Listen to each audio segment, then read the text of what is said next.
Molecular orbital structure of pyrrole. आज हमारा ये टॉपिक है और बड़ा इम्पोर्टेंट टॉपिक है। और किसी भी हेटेरोसाइक्लिक कंपाउंड के एरोमेटिसिटी को हम मॉलिक्यूलर ऑर्बिटल स्ट्रक्चर के द्वारा बहुत अच्छे से एक्सप्लेन भी कर सकते हैं।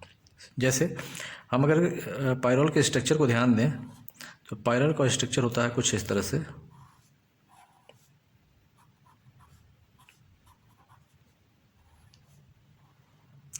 और यहाँ पर ये जो हेटेरो एटम है दैट इज नाइट्रोजन, इसको हम अगर नंबरिंग करें तो ये होता है नंबर 1 2 3 4 5 मेंबर्ड हेटेरोसाइक्लिक रिंग है ये पायरॉल का।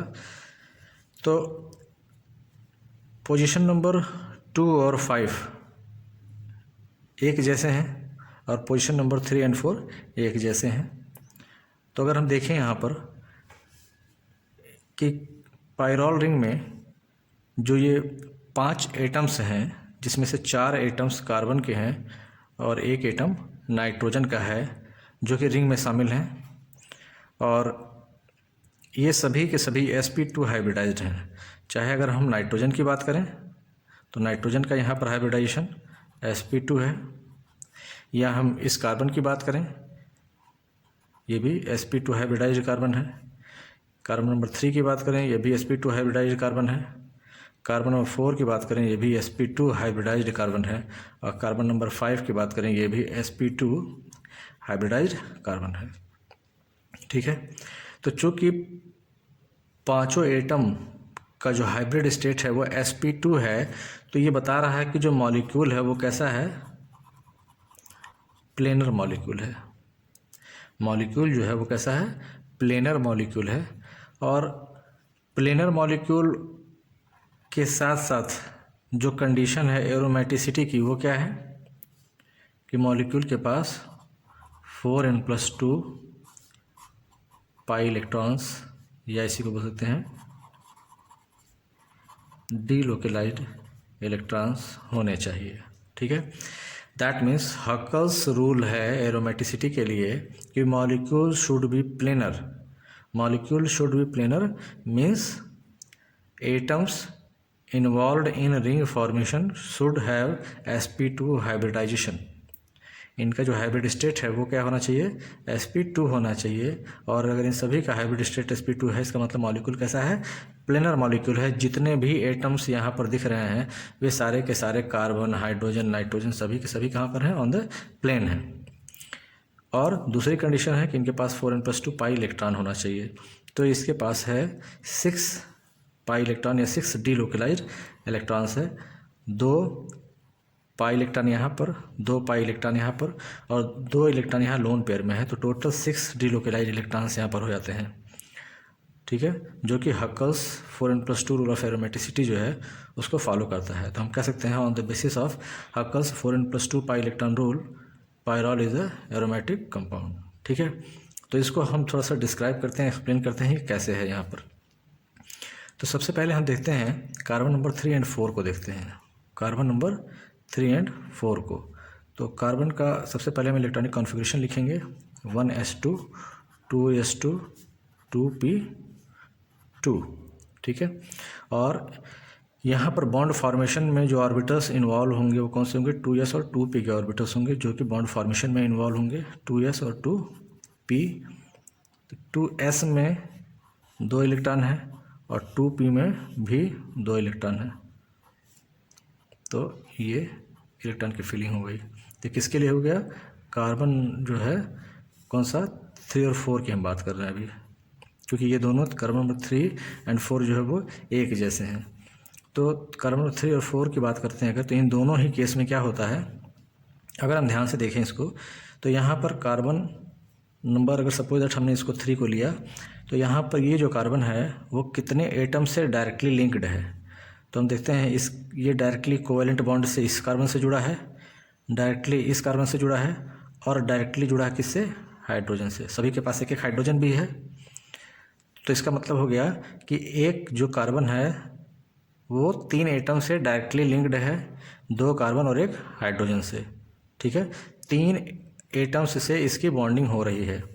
तो यानी कि अगर कार्बन एक्साइटेड स्टेट में जाएगा तो ये इलेक्ट्रॉन जो है जंप करके कहाँ चला जाएगा, अपने से हायर स्टेट में चला जाएगा। यानी कार्बन एक्साइटेड स्टेट में जब जाता है तो एक इलेक्ट्रॉन यहाँ से गया है तो यहाँ पर भी ये सिंगल हो गया, और यहाँ पर जो कंडीशन बन करके आई वो क्या आ गई, 1 2 3।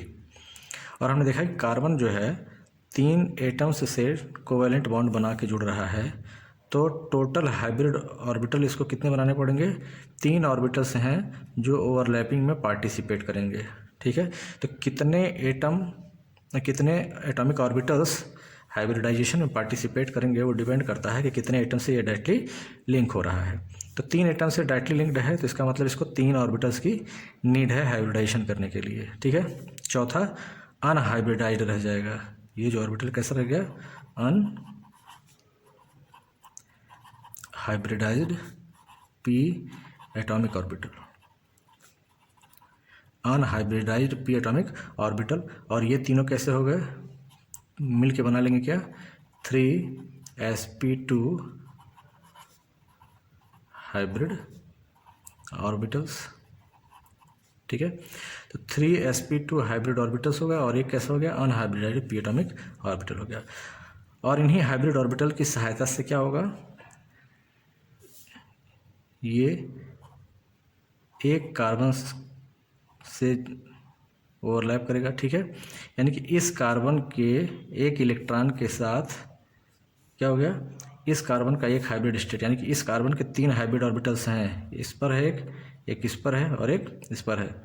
तो जो इस पर है वो इस कार्बन से लिंक होगा, तो इस कार्बन के पास एक इलेक्ट्रॉन है, उसके साथ शेयरिंग करके फिर एक इस कार्बन से, दैट मीन्स ये क्या है, ये कार्बन नंबर 4 हो गया।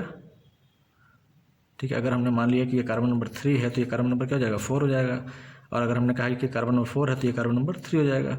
बाकी इसके अलावा क्या होगा, अगर हमने इसको 3 मान लिया तो एक कार्बन नंबर 4 हो गया, एक कार्बन नंबर क्या हो जाएगा, 2 के साथ सिग्मा बॉन्ड बनाएगा, ये सिग्मा बॉन्ड और ये सिग्मा बॉन्ड। और फिर क्या होगा, एक हाइड्रोजन के साथ सिग्मा बॉन्ड बनाएगा,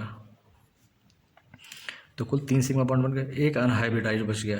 ठीक है, तो अगर हम पायरॉल के मॉलिक्यूलर ऑर्बिटल स्ट्रक्चर को बनाएंगे तो हम इस तरह से देखेंगे। सपोज दैट अगर हमने इसको ऐसे बना दिया, ठीक है, और यहाँ पर आ गया नाइट्रोजन, और हमने मान लिया कि कार्बन नंबर 1 था, 2 और 3 4 5। ठीक, तो क्या देखा हमने कि इस कार्बन नंबर 3 पर एक क्या है, ऑर्बिटल है ना, तो ये कार्बन नंबर 3 के पास एक p ऑर्बिटल हो गया। यानी कि पूरा का पूरा ये स्ट्रक्चर जो है वो प्लेन पर है, और यहाँ पर क्या हो गया, एक जो है unhybridised p atomic orbital carbon number 3 के पास बच गया, बाकी सभी हाइब्रिडाइजेशन में पार्टिसिपेट कर गए। इसी तरह से अगर ये कार्बन नंबर 4 होता तो भी सेम कंडीशन आती। अब बात आती है कार्बन नंबर 2 और 5 की। कार्बन नंबर 2 और 5 के लिए अगर देखें एक्साइटेड स्टेट अगर हम बनाएं तो वहाँ पर भी एक्साइटेड स्टेट ऐसा ही बन करके आएगा, क्योंकि कार्बन नंबर 2 और 5 को भी देखें तो कार्बन नंबर 2 भी 3 एटम से डायरेक्टली लिंक्ड है, इस कार्बन 3 से, नाइट्रोजन से और एक हाइड्रोजन से। ठीक है, तो कंडीशन कुछ यहाँ पर भी ऐसी ही आएगी एक्साइटेड स्टेट में, और यहाँ भी 3 ऑर्बिटल की जरूरत पड़ेगी बॉन्डिंग के लिए। और यहाँ पर एक जो है कैसा रह जाएगा, अनहाइब्रिडाइज्ड p एटॉमिक ऑर्बिटल यहाँ भी बचेगा। ठीक है, तो कार्बन नंबर 3 हो, चाहे कार्बन नंबर 4 हो, चाहे कार्बन नंबर 5 हो, चाहे कार्बन नंबर 2 हो, इन सभी के पास क्या हो रहा है, एक एक अनहाइब्रिडाइज्ड p एटॉमिक ऑर्बिटल बचा रह जा रहा है। ठीक है, अब अगर हमने मान लिया कि कार्बन नंबर 2 है तो कार्बन नंबर 2 की लिंकिंग किससे हो रही है, कार्बन नंबर 3 से हो रही है, और क्या बना रहा है, सिग्मा बॉन्ड। फिर किससे हो रही है, नाइट्रोजन से हो रही है, और क्या बना रहा है, सिग्मा बॉन्ड। और एक क्या है, हाइड्रोजन है, और इससे क्या बना रहा है, सिग्मा बॉन्ड। तो यहाँ पर भी क्या हो गया, सिग्मा बॉन्ड का फॉर्मेशन हो गया हाइड्रोजन के साथ। ठीक, और एक अनहाइब्रिडाइज्ड इनके पास भी बच गया। तो कुल मिला करके कार्बन नंबर 3 हो, चाहे कार्बन नंबर 4 हो, चाहे कार्बन नंबर 2 हो, चाहे कार्बन नंबर 5 हो, सभी की ये कंडीशन इस तरह से यहाँ पर दिखाई दे रही है। बचता है फिर नाइट्रोजन। तो नाइट्रोजन के लिए अगर हम ध्यान दें तो नाइट्रोजन का इलेक्ट्रॉनिक कॉन्फ़िगरेशन होता है 1s2 2s2 2p3, है ना। तो यहाँ भी बॉन्ड फॉर्मेशन में इन्वॉल्व कौन होगा, 2s और 2p। तो हम 2s और 2p को यहाँ पर ड्रॉ कर लेंगे। 2s और 2p को ड्रॉ करेंगे तो 2s और ये हो गया 2p। 2 इलेक्ट्रॉन यहाँ पर है, एक यहाँ पर, एक यहाँ पर और एक यहाँ पर। और जब ये नाइट्रोजन एक्साइटेड स्टेट में जाएगा तो क्या होगा, एक इलेक्ट्रॉन यहाँ से जंप करके क्या होगा, यहाँ चला जाएगा at the time of bond formation. ठीक है, फिर यहाँ सिंगल एक इलेक्ट्रॉन और ये यहाँ पर पेयर्ड हो गया। ठीक है, अब क्या होगा कि अब हम देखते हैं कि अगर मान लें नाइट्रोजन को हम यहाँ देखें तो नाइट्रोजन की लिंकिंग भी क्या हो रही है, 3 एटम से हो रही है, C2 C5 और एक हाइड्रोजन से। और सभी कैसे हैं, सबके सब सिग्मा बॉन्ड ही हैं। ठीक, यानी कि 3 एटम यहाँ भी जुड़ रहे हैं नाइट्रोजन से, तो 3 ऑर्बिटल यहाँ भी जरूरत होगी। तो यहाँ भी हाइब्रिड स्टेट क्या हो जाएगा, sp2 हाइब्रिड स्टेट हो जाएगा। और एक यहाँ पर ये भी कैसा रह गया, अनहाइब्रिडाइज्ड हो गया।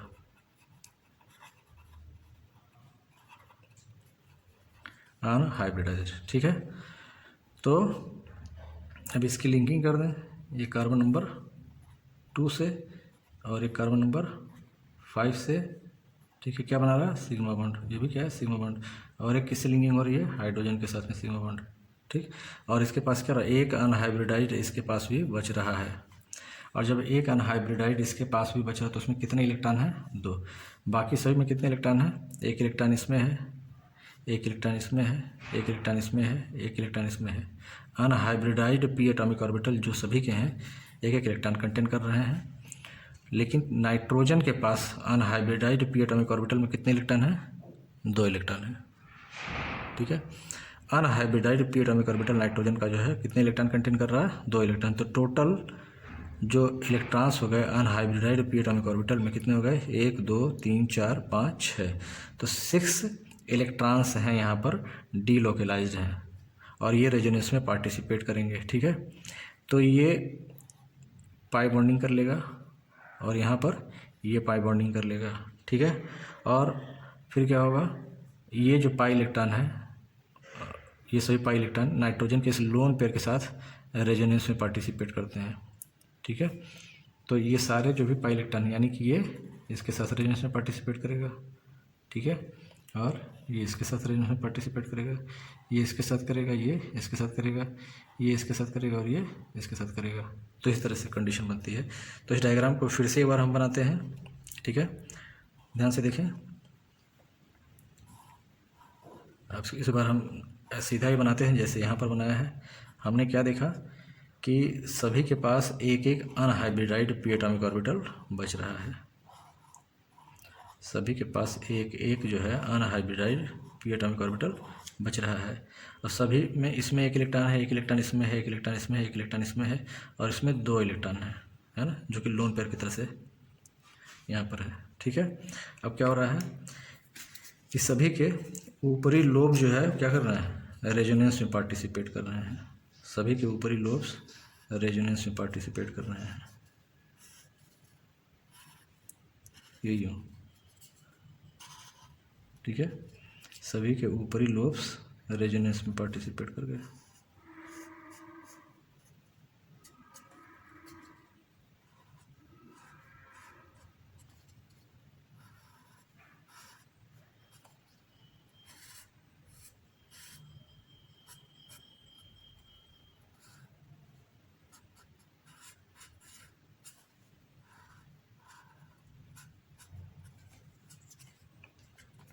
ठीक, इसी तरह से नीचे वाले लोब जो हैं ये भी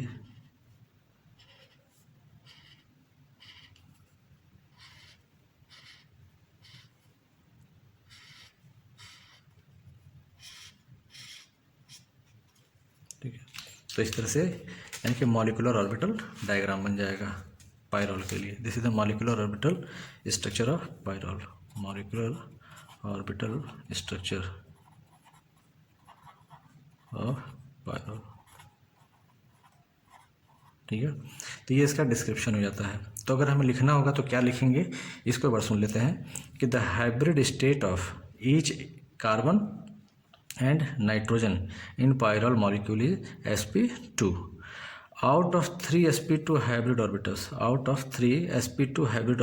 for carbon number 3 and 4, 2 overlap with carbon and 1 overlap with hydrogen and form 3 sigma bonds.